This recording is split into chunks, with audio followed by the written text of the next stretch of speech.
Ok. Tá bem, coloquei aqui para gravar. Boa noite a todos. Hoje teremos o nosso amigo Almiro como o nosso condutor das reflexões da noite.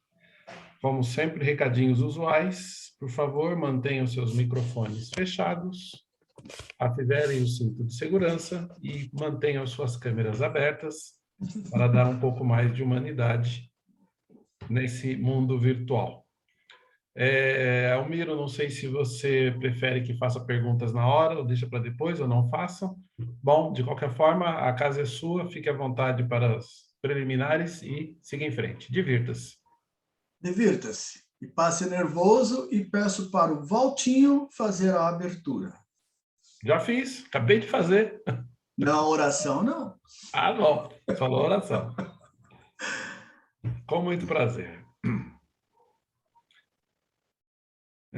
Vamos iniciar então o estudo dessa noite, agradecendo ao Pai o privilégio de estarmos reunidos aqui, de podermos dedicar alguns minutos para um momento de reflexão e de crescimento, pedindo aos bons amigos que orientem o nosso irmão Almiro, que gentilmente se propôs a passar alguns de seus ensinamentos, que possamos todos absorver as boas palavras que serão proferidas essa noite e que possamos incorporar esse sentimento e levarmos ao longo das nossas vidas,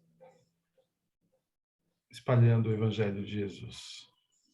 Gratidão a Deus, obrigado ao plano espiritual, e que assim seja. Assim seja. Assim seja. Deixa eu encolher isso aqui.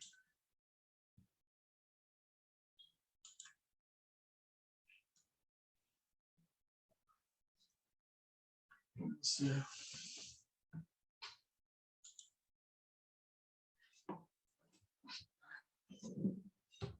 Que eu consiga fazer de uma maneira com muita calma.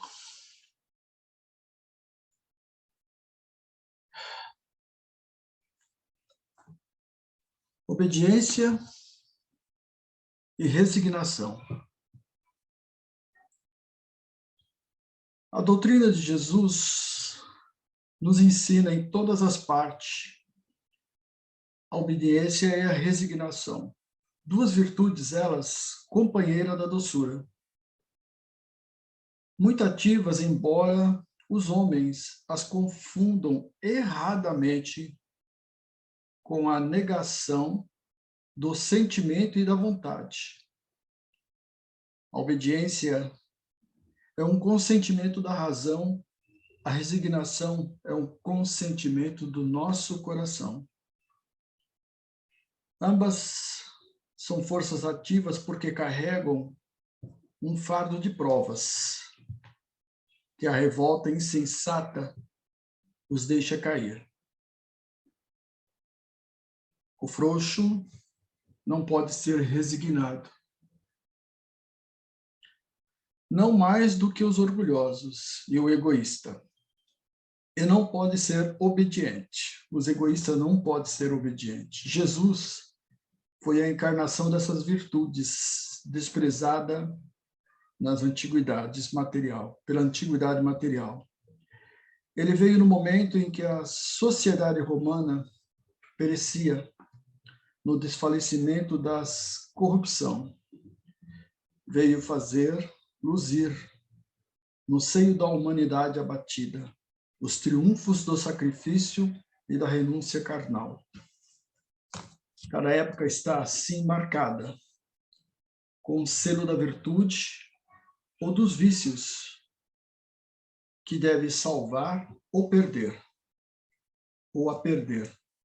A virtude da vossa geração é a atividade intelectual. Seus vícios é a indiferença moral. Eu digo somente atividade porque o gênio que se eleva de repente se descobre sozinho nos horizontes que a multidão não verá senão depois dele. Ao passo que a atividade é a reunião dos esforços de todos para atingir um fim menos grandioso, mas que as provas, a elevação intelectual de uma época, submetei-vos ao impulso que viemos dar ao vosso espírito. Obedecei à grande lei do progresso, que é a palavra da vossa geração. Ai do espírito preguiçoso, daquele que fecha seu entendimento. Infeliz, por quê? Nós somos os guias da humanidade em marcha e atingiremos com o chicote e forçaremos a sua vontade rebelde no duplo esforço do freio e da espora.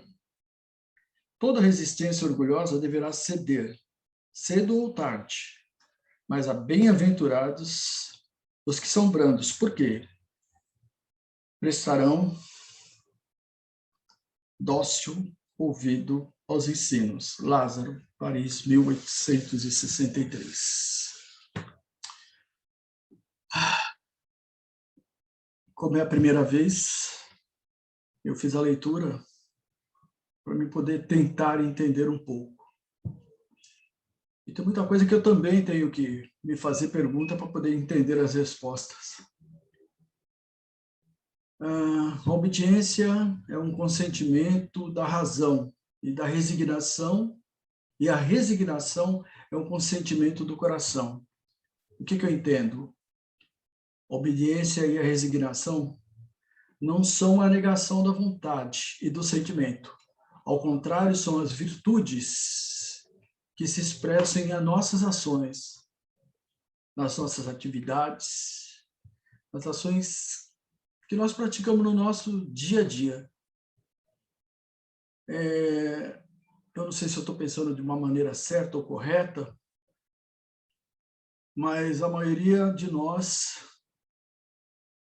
porque nos falta confiança plena em Deus, e aí a gente deixa de ser obediente. Nós deixamos de ter aquelas atitudes corretas no nosso dia, e às vezes ficamos nos perguntando por que fizemos isso. A obediência e a resignação cristã, para que sejam qualificadas, deve ter... como é que eu posso... Walter, me ajuda, o pensamento aqui está me fugindo. Está me fugindo aqui.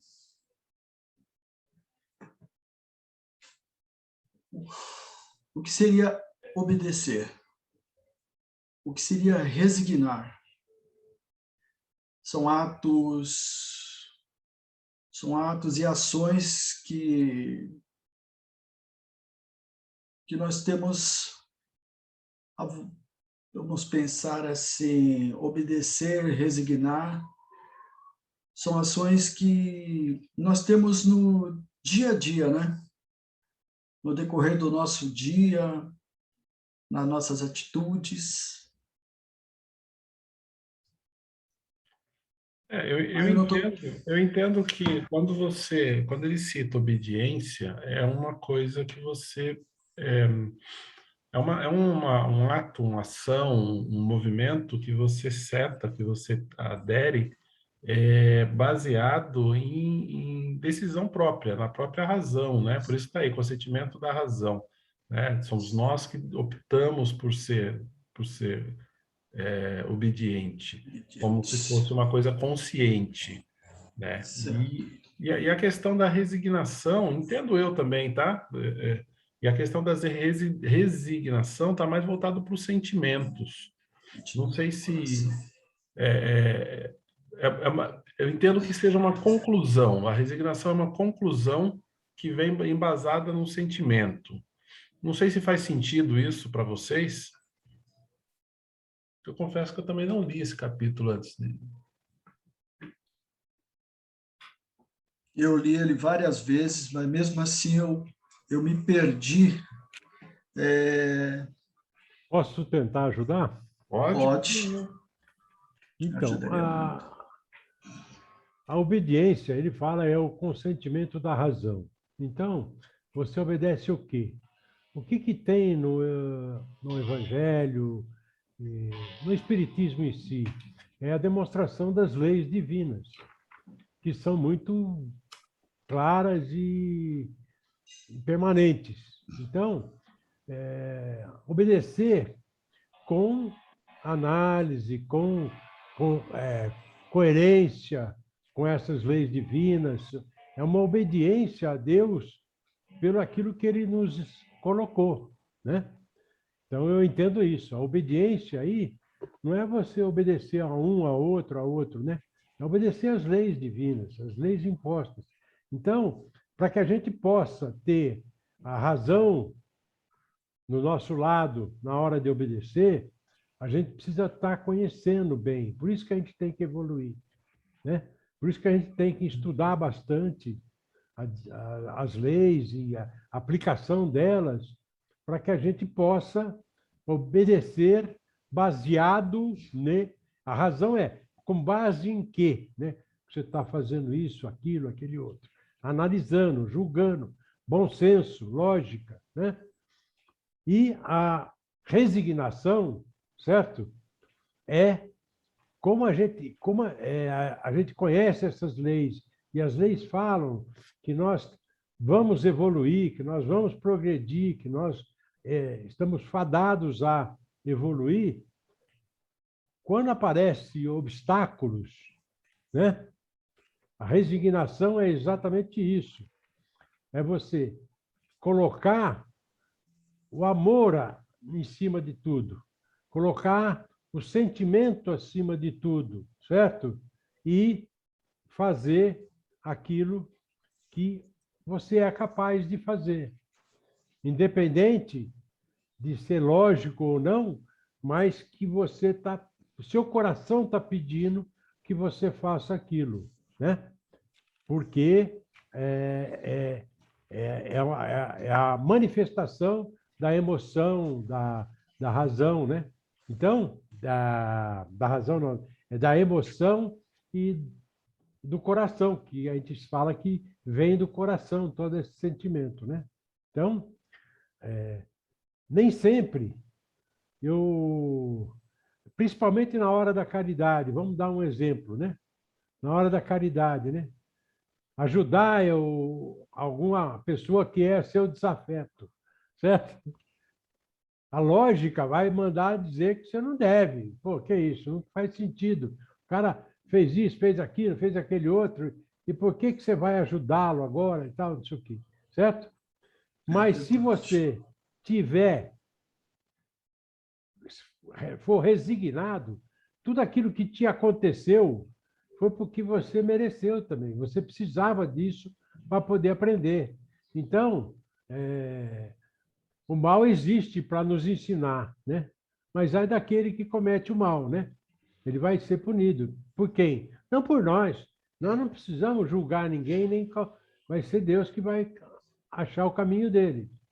Então, a resignação é você aceitar os obstáculos da vida com certa naturalidade, porque eles existem uma razão de estarem ali. Não existe uma pedra fora do lugar. Ela está no lugar, mesmo que ela esteja no seu caminho, né? Se você se conscientiza disso, e aí sim você vai usar o seu sentimento, aquilo que é maior em você, para você poder superar esses obstáculos, certo? Não achando ruim, porque tem pedra, porque tem buraco, porque tem isso, porque tem aquilo. Você vai dizer, não, esse buraco está me ensinando que eu tenho que tomar cuidado, essa pedra está me forçando a fazer um exercício maior, que eu vou ter que passar por cima dela para poder... Entendeu? Isso vai me fortalecer na frente. Então, eu acredito que resignação é, toda vez que aparecem os problemas da vida, a gente tem que se submetê-los. É uma chance da gente submetê-los e, através da obediência às leis que fala, você absorver conhecimento para que vai te fortalecer para você suplantar aqueles obstáculos. É um ensinamento, né? Realmente é um ensinamento. Aquele momento das dificuldades, né? Isso. Aqueles momentos que são colocados obstáculos na nossa frente para que possamos, vamos dizer, igual aquela criança, né? Cai, levanta e uma hora aprende a andar. Então, nós temos que ter não somente esse conhecimento, mas também essa sensibilidade de entender que aquilo não nos foi colocado no nosso caminho por nada. Tudo tem um significado e temos que entender esse significado, né? Mais uma coisa que eu acho que é bom deixar bem claro, que eu acho que, às vezes, falta elementos, né, para a gente trabalhar esse assunto, né? Mas os obstáculos não têm culpados senão você, certo? A gente costuma terceirizar culpados, a culpa daquilo que está acontecendo com a gente, porque o outro, porque aquele outro, se não fosse aquele cara, certo? Então, Verdade. a gente começa a terceirizar isso. E é errado fazer isso. Por quê? Porque eu estou julgando, estou condenando as pessoas. Não posso. Então, o correto pelo Espiritismo é você aprender, certo? Com os obstáculos. Então, eles são, na verdade, nossos professores. E é isso que nós temos que entender. Certo? E para fazer isso, eu tenho que ser muito resignado. Senão, eu vou deixar explodir aquela emoção do que sai do coração, né? Do rancor, do ódio, da vingança, de um monte de coisa, que é tudo errado, contrário à lei divina.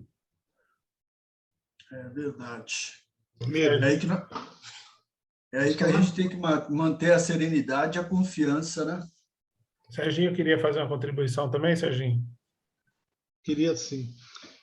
A gente olhando o texto aqui, né, ele fala que essas duas virtudes, que é a obediência e a resignação, a antiguidade, o povo daquela época, ele chama aqui de antiguidade material, desprezava.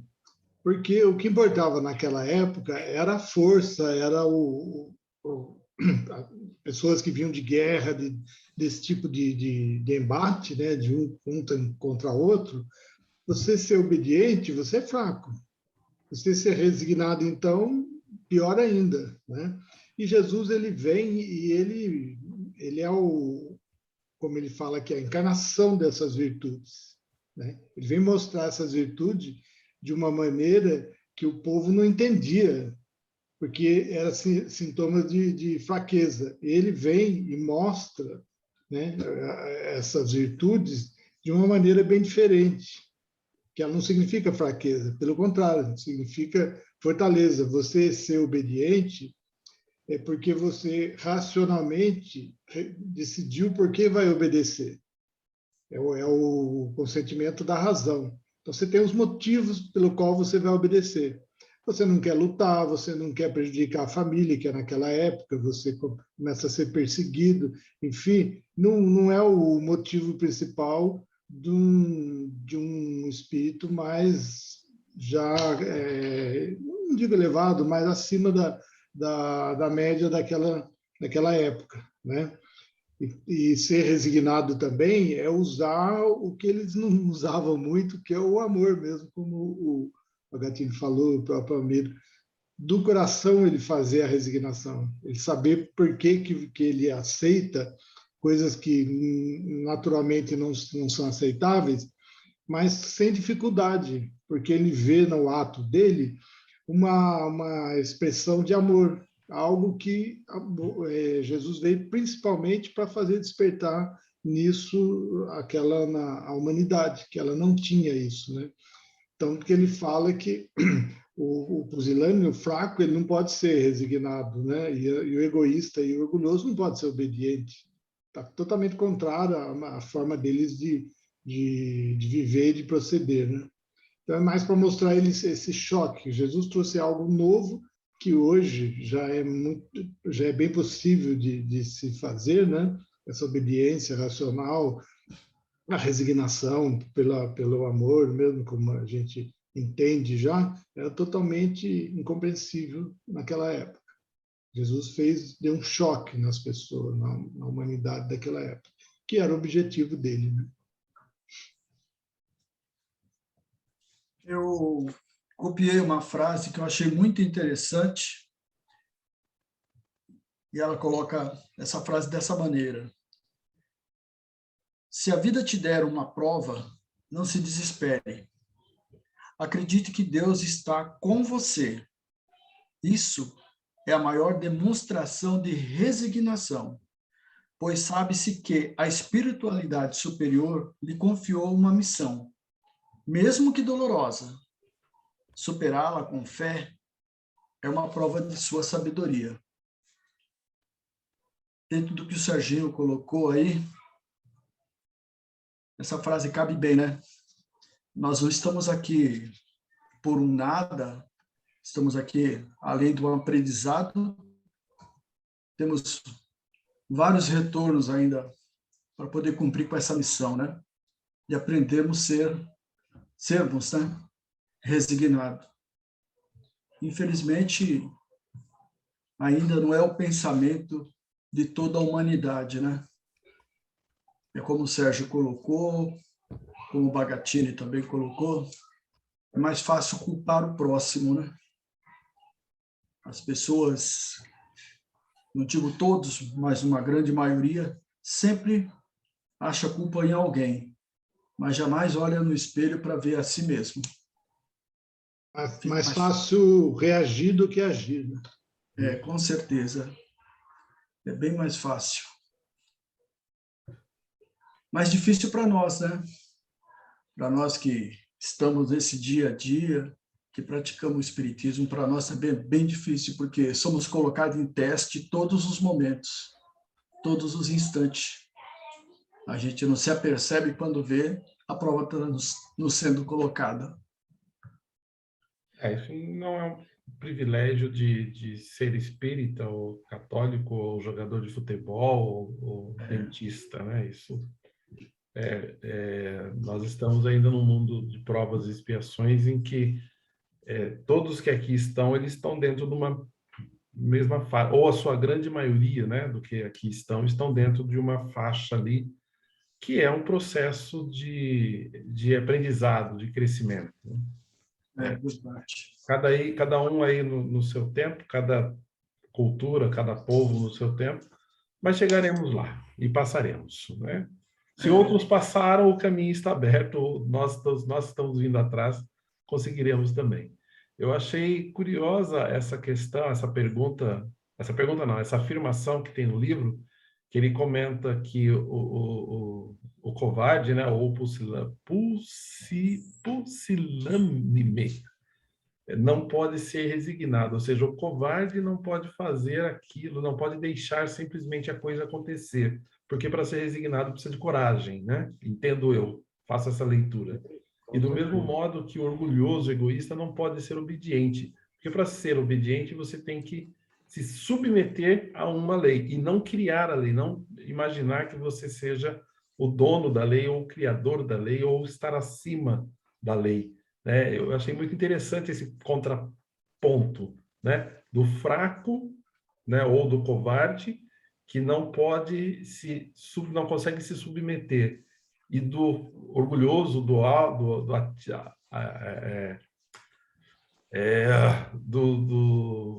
que se coloca acima, ele não consegue ser obediente.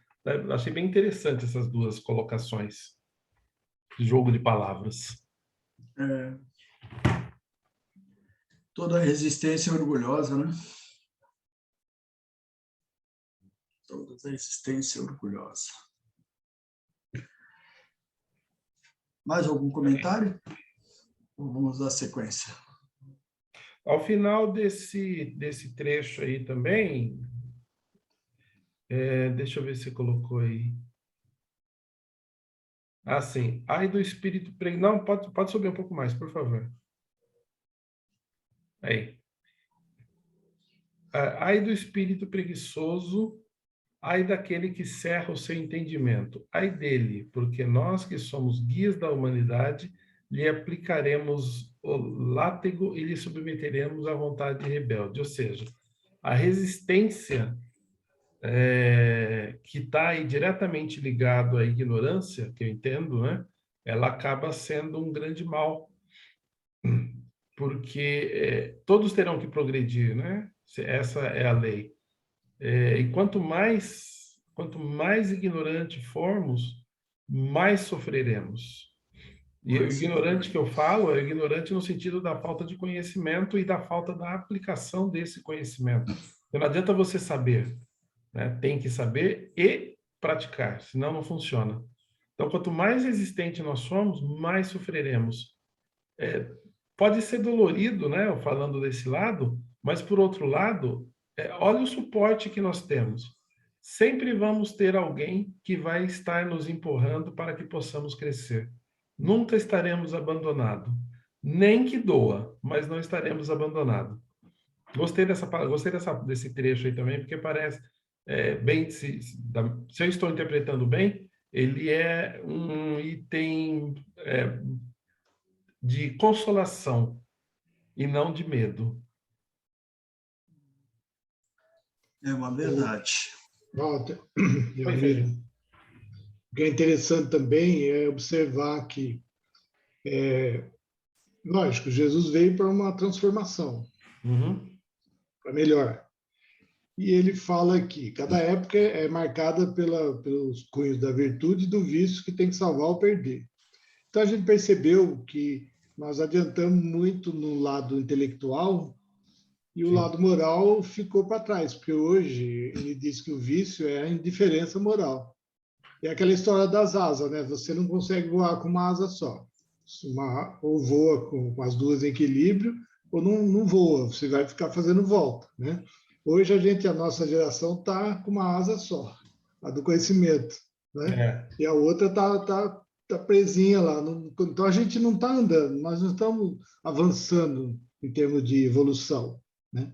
Então precisa que agora a gente fortaleça o lado moral.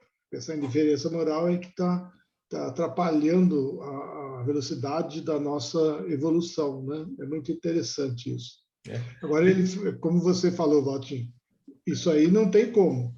O espírito preguiçoso, que não quer o entendimento, eles vão ser, a lei de progresso vai fazer com que eles tenham que caminhar. Esse látigo aí, que é uma espécie como é que chama? De açoite, né? Eu estou pensando naquele chicote, né? Exatamente. Chicote, só que é no sentido moral, né? Ninguém vai dar chicotada em ninguém. Vai fazer com que aqueles que entendem já que estão na vanguarda, que estão na frente, que entendem, por exemplo, o espiritismo, esses vão aos poucos fazendo que esses outros mudem através do quê? Do exemplo, exatamente do exemplo, né?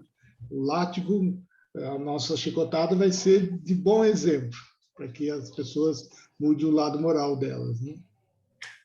Deixa eu aproveitar e colocar uma coisa aqui que você comentou sobre a nossa geração. Inclusive, lembrei bem do Baga. Eu recebi de um amigo, né? Eu trabalho com TI, mas eu recebi de um amigo um link de um vídeo de uma das primeiras pessoas que desbloqueou o iPhone no Brasil. Tá? Meu comentário aqui não é para fazer julgamento, mas sim para relatar o fato. Eu recebi esse vídeo já faz acho que umas 2 semanas, eu não tive tempo de ver. Hoje de manhã, né, me veio à tona, chamei o vídeo para dar uma olhada. É uma entrevista, provavelmente no rádio e tal, mas 2 pessoas entrevistando esse cara e ele contando como que ele conseguiu desbloquear os primeiros iPhones aqui no Brasil lá em 2007, 2008, 2010, sei lá, alguma coisa assim. Mas assim, a entrevista gira em torno desse rapaz, ele comentando do progresso tecnológico desse, que ele estudou aqui, estudou ali, conheceu o russo, conheceu não sei o quê, e foi indo, né? E entrou em contato com outro hacker que fez isso, que fez aquilo, que não sei o quê. e aí ele conseguiu desbloquear os iPhones, e aí ele abriu uma empresa para desbloquear telefones, e por aí foi. O que me chamou a atenção foi a conotação de heroísmo que foi dado nessa entrevista, né? Então, assim, alguém teve um trabalho enorme para desenvolver um sistema, desenvolver um aparelho. As pessoas compraram, não compraram enganadas, compraram sabendo que o aparelho tinha essa limitação de não poder ser usado no Brasil ou de determinada operadora. Alguém estudou aquilo, desbloqueou, quebrou aquele contrato que tinha ali, quebrou aquela proteção que tinha ali, sem a autorização do dono. E hoje, ou quando a entrevista foi gravada, está sendo tratado assim como um herói, né, por ter feito isso. Então eu fiquei pensando, eu fui para trabalhar hoje, eu fui trabalhar pensando, falei, mas será que é isso mesmo? Será que eu entendi isso mesmo? Que estão tratando o ato de desbloquear, de quebrar uma patente, de modificar um produto que não é seu, ganhar dinheiro fazendo isso, e estão tratando isso com um determinado heroísmo, né? Como se fosse assim, oh, olha aqui que ele fez, né? Eu fiquei imaginando, será que a Polícia Federal pegar isso, será que ela vai interpretar da mesma forma? Né? Então, assim, o nosso avanço tecnológico, né, como o Serginho bem lembrou aí agora, fantástico. Estamos cheios de informação, estamos trabalhando, estamos descobrindo, estamos desenvolvendo. Para fazer o quê com isso? Quando você tem esse conhecimento avançado e não tem ética, não tem moral, dá nisso. Serviu para quê? Inverte os valores, as pessoas começam a aplaudir o que faz coisa errada. Ele não tem mais a noção do que é certo, né? Exato. Eu vou tomar liberdade de compartilhar o vídeo, porque é uma coisa pública, né? Do que está no YouTube. Vou colocar no grupo. Depois, se quem puder, né, ou quem quiser, dê uma olhada e teça seus comentários. Veja se eu que estou interpretando errado. De repente sou eu, né? Que estou tentando uma visão lateral, né?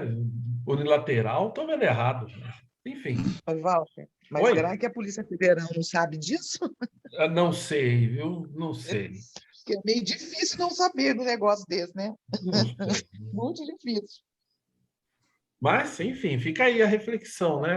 Temos tanto entendimento, toda tecnologia, e não é só para isso, né? Também é para compra de celulares desbloqueado, compra de aparelho roubado, compra de videogame desbloqueado, compra de CD pirata e outras coisas, né? Isso aí é o ápice da tecnologia. Mas no dia a dia nós estamos ali, né?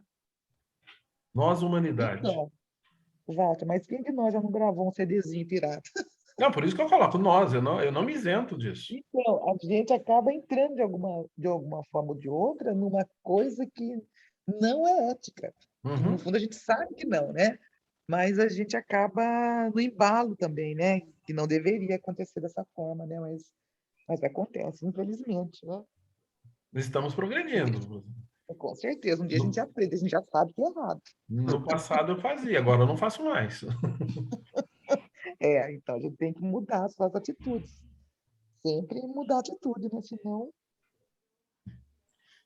É por isso que eu fiz esse comentário no começo, né, que para nós que praticamos espiritismo, as coisas se tornam mais difíceis, porque a cobrança ela é periódica, né? Como você estava dizendo aí, como a Carmen acabou de falar do CDzinho que vai gravar no CD pirata, nós temos consciência que é uma coisa errada. E quando a gente se enxerga, está praticando a coisa errada, né? Isso aí. Vamos continuar? O próximo.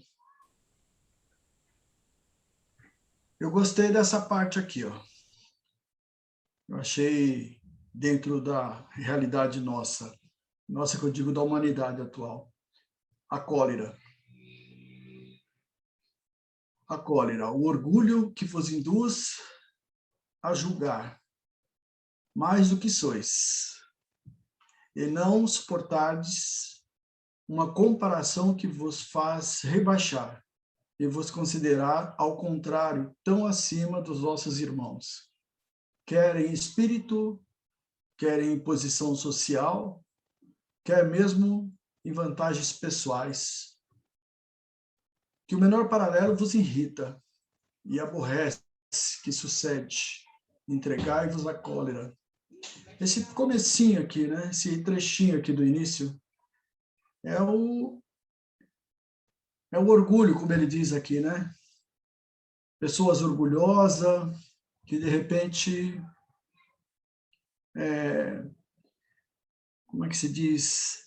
Lhe é tirado o lugar, lhe é tirado alguma coisa que ele acha que é maravilhoso na sua vida, e aí vem a cólera, vem a parte complicada. Eu vou ler o texto todo, depois eu vou entrar nos detalhes. Pesquisai a origem deste acesso de demência passageira que vos assemelham aos brutos, fazendo perder o sangue frio, a razão, e quase sempre se depara com o orgulho ferido, que é o que vos faz repelir, que vos faz repelir coléricos os mais ponderados conselhos, senão o do orgulho ferido por uma contradição. Até mesmo as impaciências que se originam das contrariedades, muitas vezes, que decorrem da importância de cada um, que liga a sua personalidade, diante de qual entende-se que todos devem se dobrar. Em seu frenesi, o homem colérico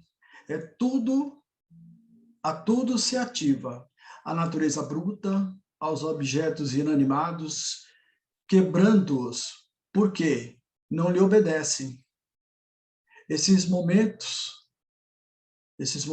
pudesse ele observar a sangue frio,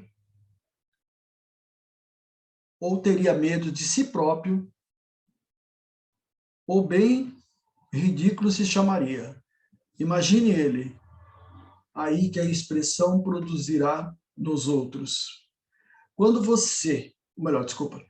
não fosse pelo respeito que se deve a si mesmo, cumpria esforçar-se por vencer um pendor que o torna objeto de piedade. Se ponderasse que a cólera nada remedia, que lhe altera a saúde, que compromete até a vida, reconheceria-se ele próprio a sua primeira vítima. Mas outras considerações, sobretudo, deverá contê-lo, e de que de forma infelizes todos os que cercam. Se tem coração, não lhe será motivo de remorso fazer que sofram os entes a quem mais ama. E que pesar mortal, se num acesso de fúria praticasse um ato que houvesse de deplorar toda a sua vida. Em suma, a cólera não inclui certas qualidades do coração, mas impede-se que faça muito bem, o que pode levar à prática de muito mal. Isso deve bastar para induzir o homem a esforçar-se pelo dominar. O espírita, ao demais, é concitado a isso por outro motivo. O que a cólera é o contrário à caridade e à humanidade cristã. O Espírito Protetor, Bordel, 1863. Cólera, para mim, o que é a cólera, tá? A cólera está no orgulho que nos eleva a julgar os outros, né? Mas sempre foi como nós estávamos falando na primeira parte, né? É fácil julgar o próximo, é fácil, enfim, desejar o mal ao próximo, né? Essas pessoas, na minha visão, as pessoas que têm essa cólera, essa vontade de desejar o mal ao próximo, quando ela está naquela redoma de muito orgulho, de muitas coisas boas, e de repente eles são tirados. E é quando, de alguma forma, de alguma maneira, entra em cólera e começa a desejar o mal, ou como se diz, a desgraça a todos. Me desculpa a palavra. É muito difícil. Mas, infelizmente, a humanidade atual, muitos vivem essa cólera, mas terão que aprender com tantas soluções que estão vindo por aqui. À vontade.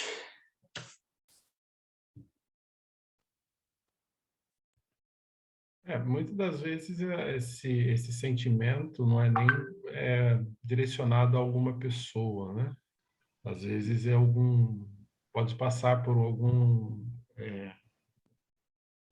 Eu entendo que a cólera sempre é resultado de um desequilíbrio emocional, né? E às vezes de um desequilíbrio, perdão, não vou colocar emocional. Às vezes é resultado de um desequilíbrio.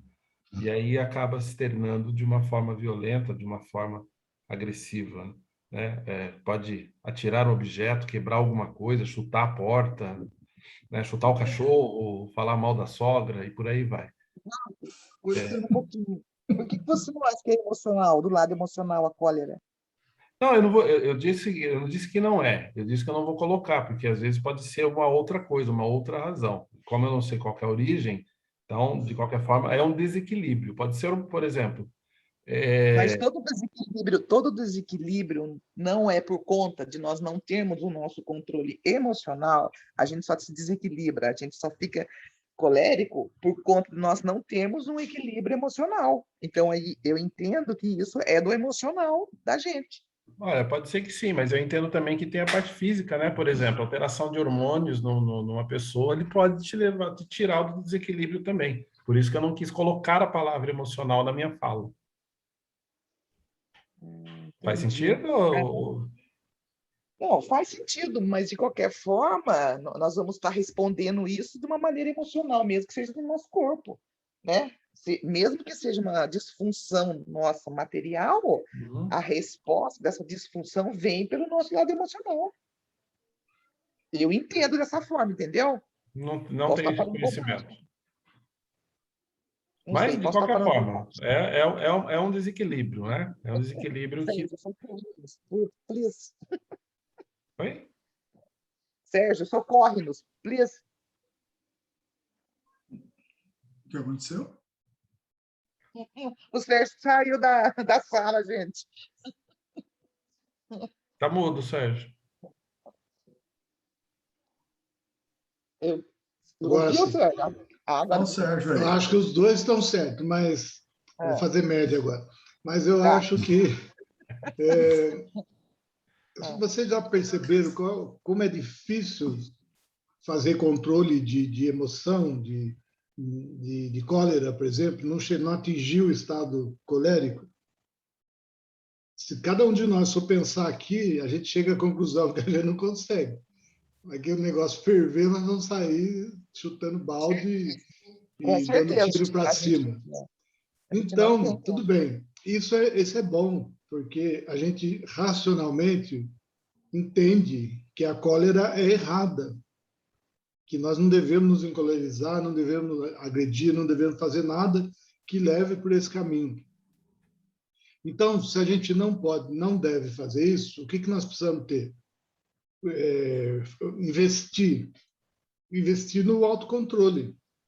Aquela história de não responder, botar água na boca, contar até 10, enfim, tem todos os meios aí de segurar esse ímpeto e não jogar isso para fora.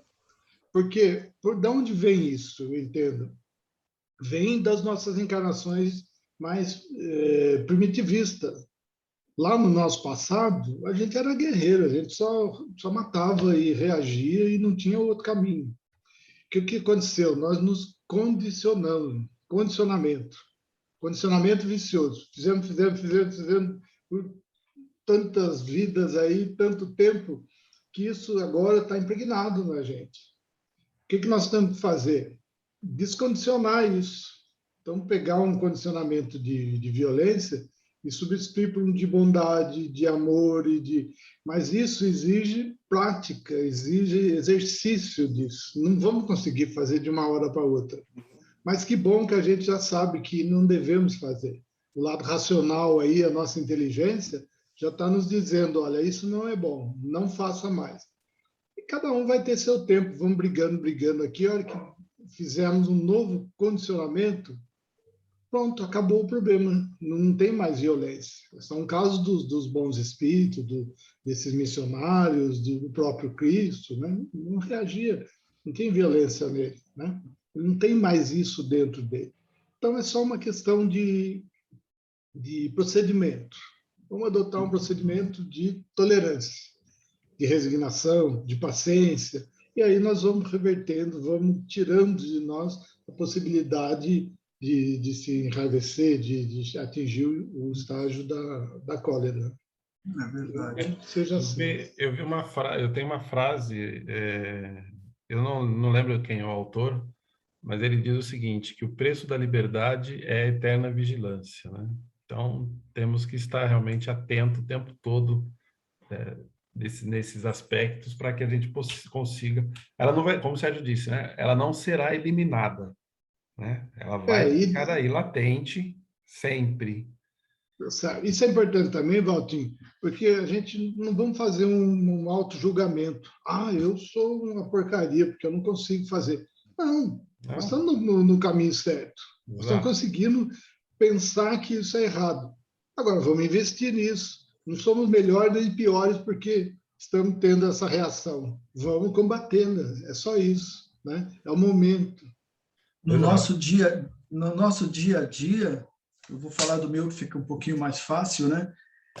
Enxergando essa parte da cólera, é um desafio muito grande mesmo, né? Trabalhamos, no meu caso, e de muitos aqui presentes, trabalhamos com o público. E no público sempre tem aquele desafio. Por que eu fiz isso aqui errado? Por que eu fiz aquilo? E você fica... Aí você entra em neuro, por que você fez errado?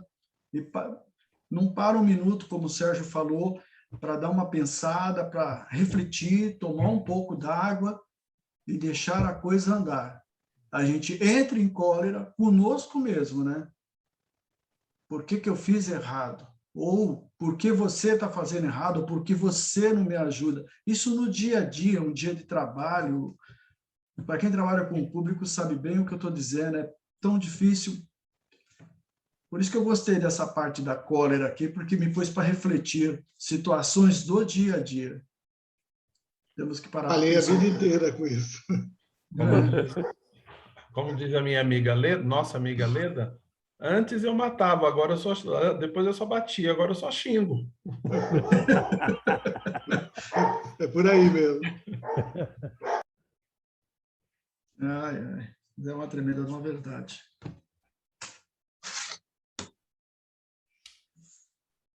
Agora...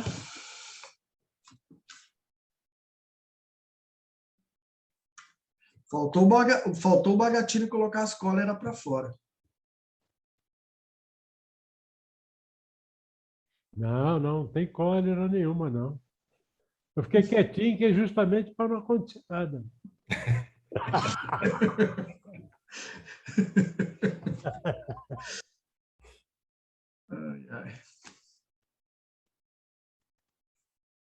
Acabou esse capítulo, Almiro? Da minha parte, acabou. Ah, tá. É que eu estou sem o evangelho aqui e não estou vendo a tela do livro. Não, tá vendo? Não, agora eu não estou vendo.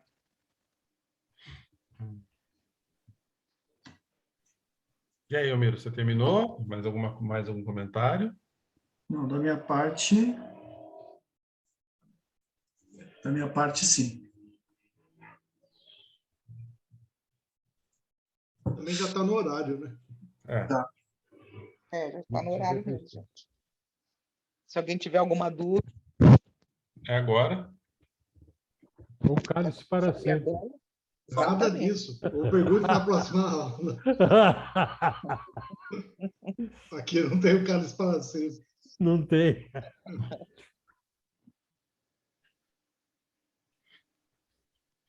Então, tá bom. Então, algum voluntário ou voluntária para fazer o encerramento para a gente?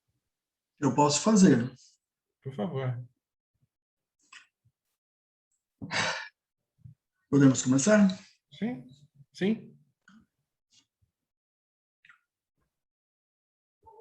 Senhor Jesus,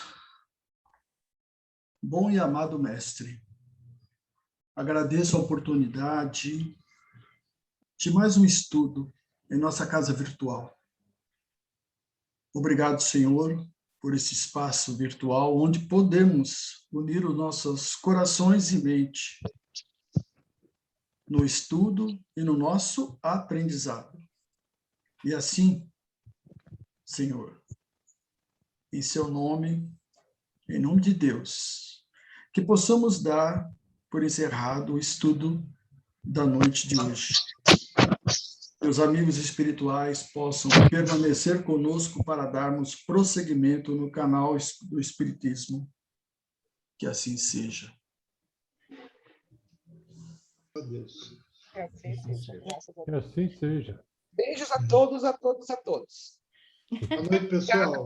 Gente, muito obrigado. Boa semana a todos. Nos vemos segunda-feira, se Deus assim nos permitir. Até. Com certeza. Obrigado. Tchau, tchau. Bom descanso. Boa noite a todos. Boa Obrigado por noite. Obrigado.